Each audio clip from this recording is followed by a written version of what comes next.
Welcome to Stories Junction. Let's begin today's story. My name is Isaac. My wedding day was meant to be a pinnacle of joy, surrounded by over 100 guests ready to witness me pledge my life to the woman I'd cherished for 3 years. Instead, I received a text from my fiancée that read, "I can't go through with this. I'm sorry, I'm not coming." I walked to the front of the expectant crowd and announced, "There's no wedding today, but let's not waste this feast and music. Let's raise a glass to the love of family, friends, and narrowly escaping a mistake." 3 days later, everything shifted, and I'm going to tell you how it unfolded. Let's go back to the start, before the wedding that never was. 3 years ago, I met Lila at a charity gala in Seattle, hosted by mutual acquaintances. I arrived with a friend, and Lila was with her own group. Our paths kept crossing that evening. Shared glances, small talk by the bar, a laugh over a spilled drink. By the end of the night, I gathered the courage to approach her and ask if she'd like to meet again. Her smile was warm as she said, "Sure," and we exchanged numbers. I left the event thinking this could be something real. It wasn't love at first sight, but there was a spark, a pull that made me want to know her better. I took my time, wary of mistaking infatuation for something deeper. But once we started dating, it felt effortless. We'd talk for hours about our dreams, our families, the lives we wanted to build. I thought we saw the world through the same lens. Now, looking back, I wonder if I saw only what I wanted to see, filling in the gaps with my own hopes. I was all in. I showed up for Lila in every way, supporting her ambitions, being there through late-night doubts, giving her my best because I believed she was my future. She seemed to reciprocate, blending seamlessly into my life. My parents loved her. My sister called her a keeper. Lila was charming, quick with a kind word, always present at family gatherings. But love can blind you. You notice quirks, small red flags, but you brush them off, thinking it's not a big deal. That's how it was with Lila. Early on, I noticed her need to be the center of attention. At parties, she'd light up the room, commanding every laugh and glance. I admired her charisma at first, chalking it up to her vibrant personality. But over time, it felt like a performance. She thrived on validation, compliments, attention, the spotlight. Sometimes it went too far. I'd catch her flirting with other guys, not overtly, but enough to twist my gut. When I brought it up, she'd laugh it off. "You're overthinking it, Isaac," she'd say. "It's just fun. You're the one I'm with." I'd doubt myself, wondering if I was being insecure, and I'd let it go. She'd promised to tone it down, but the pattern lingered. Her friends didn't help. Lila's inner circle seemed to thrive on drama, eyeing me like I was too tame for her spark. They'd egg her on, encouraging her to be the loudest, the boldest. Still, when things were good, they were incredible. Those moments, quiet nights, shared laughter, her hand in mine, made me believe the flaws were just growing pains. So I proposed. Despite the doubts, I got down on one knee with a ring and a heart full of hope. Her yes came after a pause that felt too long, but I convinced myself it was just surprise. The next day, she posted a photo of the ring on social media, captioned, "Said yes to forever." I ignored the nagging feeling that something wasn't right, doubling down on my commitment. I told myself her acceptance meant she chose me, not just the idea of me. After the engagement, Lila dove into wedding planning with an intensity that bordered on obsession. Every detail had to be flawless. The dress had to be photogenic, the venue Instagram-worthy, the menu designed to dazzle. I thought it was just excitement, but it became clear she cared more about the optics than the meaning. When I tried to discuss practical things, where we'd live, how we'd manage money, our shared future, she'd deflect. "We'll figure out after," she'd say, pivoting to table settings or floral arrangements. It felt like she was planning a show, not a life.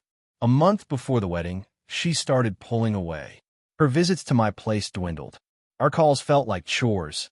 Her responses clipped. I asked her about it, saying I felt a distance. She blamed stress, work, the wedding, everything piling up. But it didn't add up.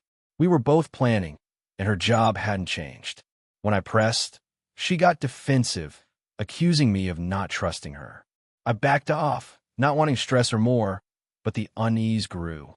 Deep down, I suspected she wasn't fully in, but I was too invested to face it. On the wedding day, the Seattle venue was a vision. Twinkling lights, soft lavender flowers, rows of chairs filled with guests in their finest. I was in the groom's suite, joking with my best man, Alex, when a sudden thought hit me. What if she doesn't show? I shook it off, blaming nerves. Then my phone buzzed. Expecting a harmless update, I opened a text from Lila. I can't do this. I'm sorry. I'm not coming. I thought I could settle, but I can't. Don't hate me. My mind went blank. Alex read it over my shoulder and froze. The words didn't compute. My fiancée, the woman I loved, had just ended us via text minutes before the ceremony. Something in me steadied. I adjusted my tie, walked to the stage, and faced the crowd. The murmurs stopped. There's no wedding today, I said, voice clear. Lila just texted me. She's not coming. She wants something else. But we've got food, music, and good company. Let's celebrate the love of family, friends, and moving forward. The silence was heavy, but Alex grabbed the mic, shouting, "To Isaac, a man who knows his worth." The DJ caught the cue. Music kicked in, and slowly, the crowd rallied. Lila's family slipped out quietly, avoiding eye contact.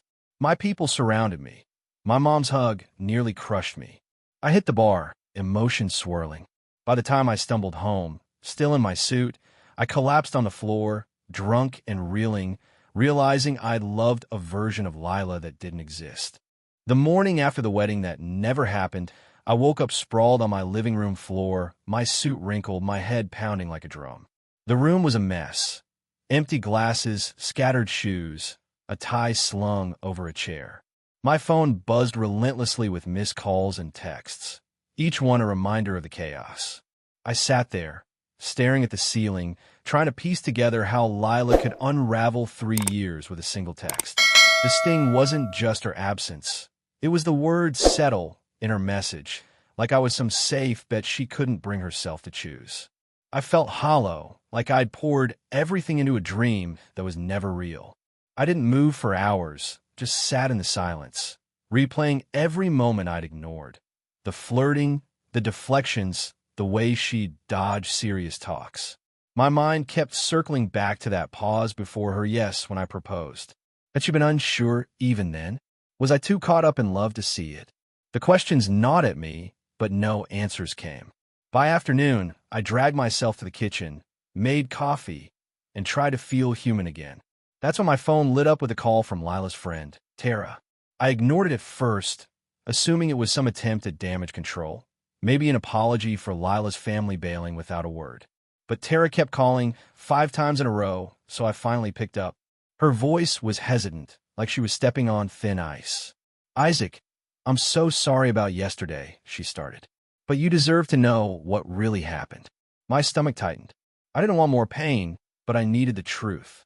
Tara told me Lila had never fully cut ties with her ex, Caleb, despite swearing to me their relationship was ancient history. They'd been texting on and off the whole time we were together, keeping things friendly, or so Lila claimed. But it wasn't just texts. The day before the wedding, Lila went to Caleb's apartment in Portland. She spent the night there, woke up beside him, and decided I wasn't what she wanted. Tara said Lila confessed to her that morning, torn but convinced she couldn't marry me after that night. She said she realized she still loved him, Tara admitted. I told her she was making a mistake, but she wouldn't listen. Hearing this was like a punch I didn't see coming. 3 years of my life, my trust, my plans, tossed aside because she couldn't let go of someone who'd already let her go once. I wasn't even angry yet, just numb. It wasn't cold feet or wedding stress. It was a choice. She chose him over me, over us. I thanked Tara for her honesty, my voice flat, and hung up.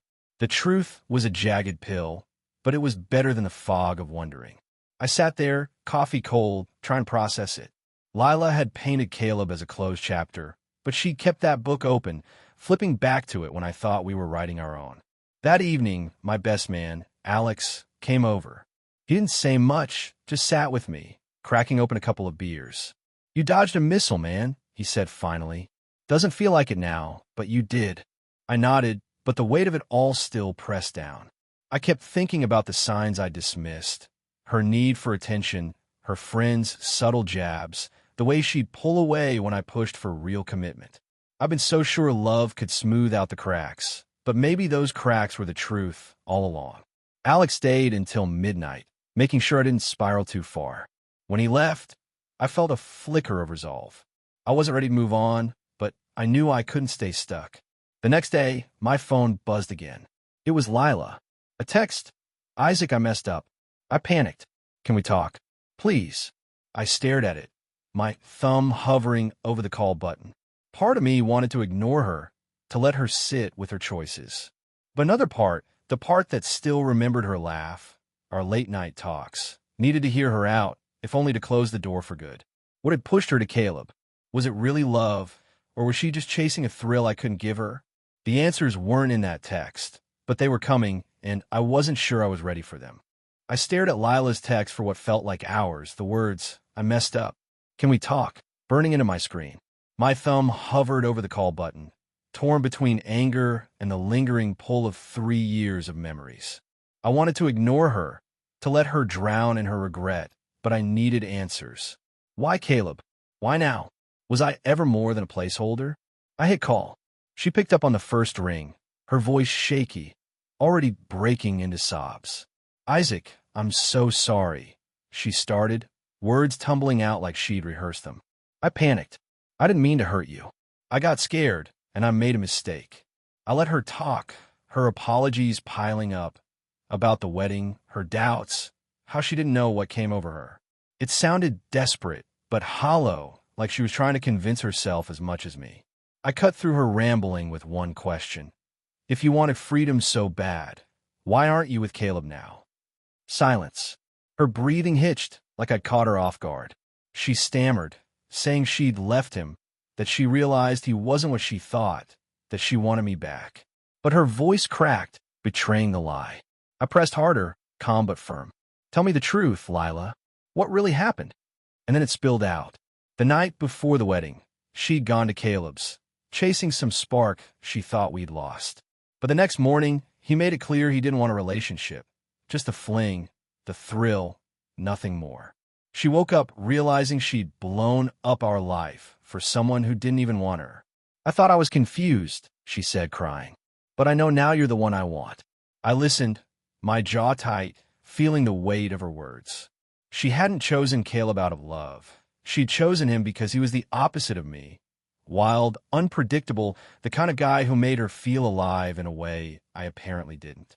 I was the steady one, the safe bet she could fall back on when the thrill fizzled.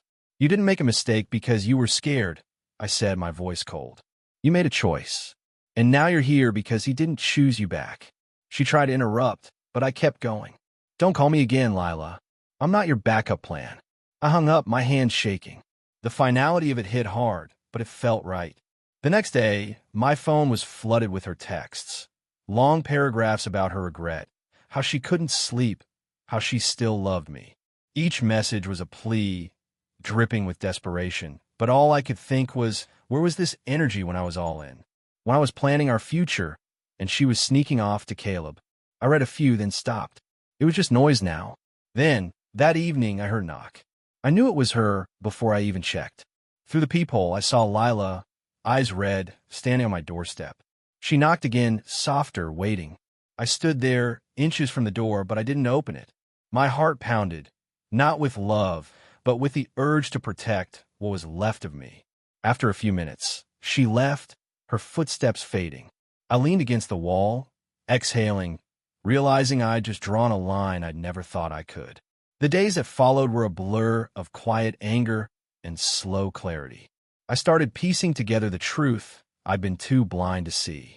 Lila never valued me the way I valued her. I was the guy who checked the boxes, reliable, kind, the one you marry when the bad boy doesn't pan out. But that's not love. That's convenience.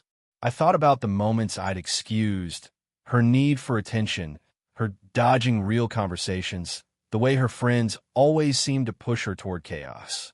I've been so focused on the good times that I ignore the cracks. Now, they were all I could see, but something else was brewing. A week after the wedding, Tara called again. Her voice was different this time, urgent, almost scared. "Isaac, there's more you need to know," she said. "It's not just Caleb. There's something else Lila's been hiding, and I can't keep quiet anymore." My stomach dropped. What could be worse than what I'd already learned? Tara hesitated, then said, "Meet me tomorrow. I'll tell you everything." I agreed, my mind racing. What had Lila kept from me? And why did it feel like the truth was about to upend everything I thought I knew?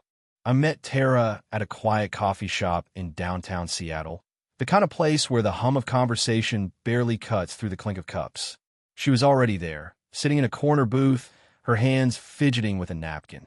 Her eyes darted up as I approached, and I could tell she was nervous, like she was about to drop a bomb. I slid into the seat across from her, my pulse already ticking up. "What's this about, Tara?" I asked, keeping my voice steady. She took a deep breath, her words careful but heavy. "Isaac, I didn't tell you everything before because I wasn't sure it was my place. But after what Lila did, you deserve the full picture." She leaned in, lowering her voice. Lila wasn't just sneaking around with Caleb. For the past year, she's been living a double life. My chest tightened, but I nodded for her to go on. Tara explained that Lila had been secretly meeting other people, not just Caleb, but a handful of guys she met through her system, her social circle, or online. None were serious relationships, but they weren't innocent either. She'd tell me it was just fun, just flirting to feel alive, Tara said, her face twisting with guilt. I told her it was wrong, that you didn't deserve it, but she'd laugh it off, saying she wasn't doing anything technically bad because she always came back to you. The words hit like a slow-motion car crash. Lila hadn't just betrayed me with Caleb. She'd been playing a game with my trust the whole time, collecting attention like trophies while I was planning our future.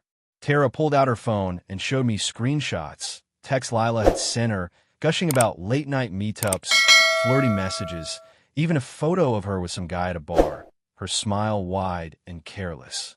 She deleted most of this stuff, Tara said, but I kept some because I knew one day you'd need to know. I scrolled through the messages, my stomach churning. There was no denying it now. Lila's need for validation wasn't just a quirk. It was a pattern, a hunger that I could never satisfy. "Why didn't you tell me sooner?" I asked, my voice sharper than I meant. Tara looked down, ashamed. "I thought she'd stop. I thought she'd choose you in the end. But when she ran to Caleb the day before the wedding, I realized she never would." I sat back, the weight of it sinking in. 3 years, and I'd been blind to a side of Lila she'd kept carefully hidden. The woman I loved wasn't just torn between me and an ex. She was chasing thrills, stringing me along as her safety net. I thanked Tara, my voice hollow, and left the coffee shop. The Seattle rain was coming down in sheets, matching the storm in my head. I walked for hours, letting the cold soak through my jacket, trying to make sense of it all. How'd I miss this? Was I so in love that I ignored every sign? Or was Lila just that good at playing the part? When I got home, I found a letter slipped under my door. Lila's handwriting. My first instinct was to tear it up, but curiosity won. It was a page of apologies, the same one she'd texted, but with a new spin. She admitted to seeing other people, claiming it was just to feel wanted, and that none of them meant anything. She swore she loved me, that she was ready to change, to prove she could be the woman I deserved. "Please, Isaac," she wrote, "give me a chance to fix this." I read it twice, then set it on the counter. The words felt like a script, polished to pull on my heart, but they couldn't erase the truth I now knew. She wasn't sorry for hurting me. She was sorry her choices had caught up with her. I didn't respond, but the letter stirred something in me. Not hope, but a need to understand why I'd let myself be her fallback for so long. I started talking to Alex, my sister, my parents, piecing together the moments I'd brushed off. They all saw things I hadn't. Her subtle digs at my safe life, her obsession with being seen, the way she'd light up for strangers but dim around me. My sister put it bluntly, she loved the idea of you, Isaac, but she didn't love you. That hurt, but it rang true. I wasn't her dream. I was her backup plan, the guy who'd always be there when the spotlight faded. Then, 2 days later, Tara texted me again. "Check your email," she wrote. "I sent you something Lila doesn't know I have." My heart sank as I opened my laptop, bracing for another blow. What could there be? What secret was left to unravel? And would it finally break me or set me free? I opened my laptop, my hands unsteady as I clicked on Tara's email. The subject line was blank, which made it feel heavier somehow.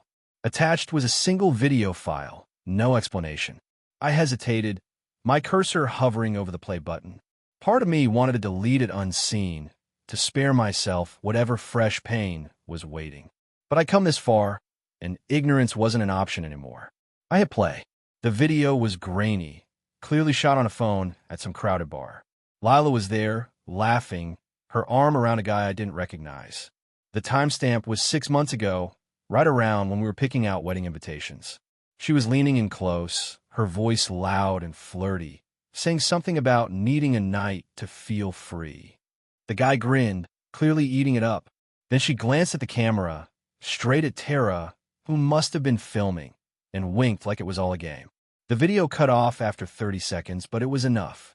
My chest burned, not with shock anymore, but with a quiet, searing clarity. Lila hadn't just strayed once. This was who she was. Tara's email had a short message. "I'm sorry, Isaac. I found this cleaning out my phone. She didn't know I kept it. You needed to see it." I closed the laptop and sat there, the silence in my apartment louder than ever. The video wasn't just evidence of another betrayal. It was a window into Lila's truth. She thrived on the rush of attention, the thrill of being wanted by anyone but the man waiting at home. I wasn't her anchor. I was her cage, something she'd escape whenever the mood struck. The realization didn't break me like I'd feared. It hardened me. I was done being her fool. Over the next few days, I started cleaning house, literally and figuratively. I boxed up everything that screamed Lila. Photos, her favorite mug, the scarf she'd left behind. I didn't burn them or anything dramatic. I just dropped them at a donation center. It felt like shedding a skin that no longer fit. My phone stayed quiet. No more texts from her, no knocks on my door.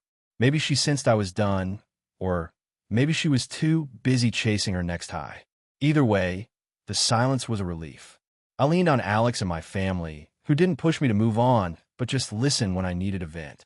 My sister dragged me to a local comedy show one night, and though I didn't laugh much, it was the first time I felt a flicker of normalcy. Then, about a week later, I got a call from an unknown number. I almost let it go to voicemail, thinking it was Lila using a friend's phone, but something made me answer. It was Tara again, sounding shaken. "Isaac, I ran into Lila last night," she said. "She's spiraling. She's been telling people you were controlling, that you pushed her away. I tried to set the record straight, but she's twisting everything."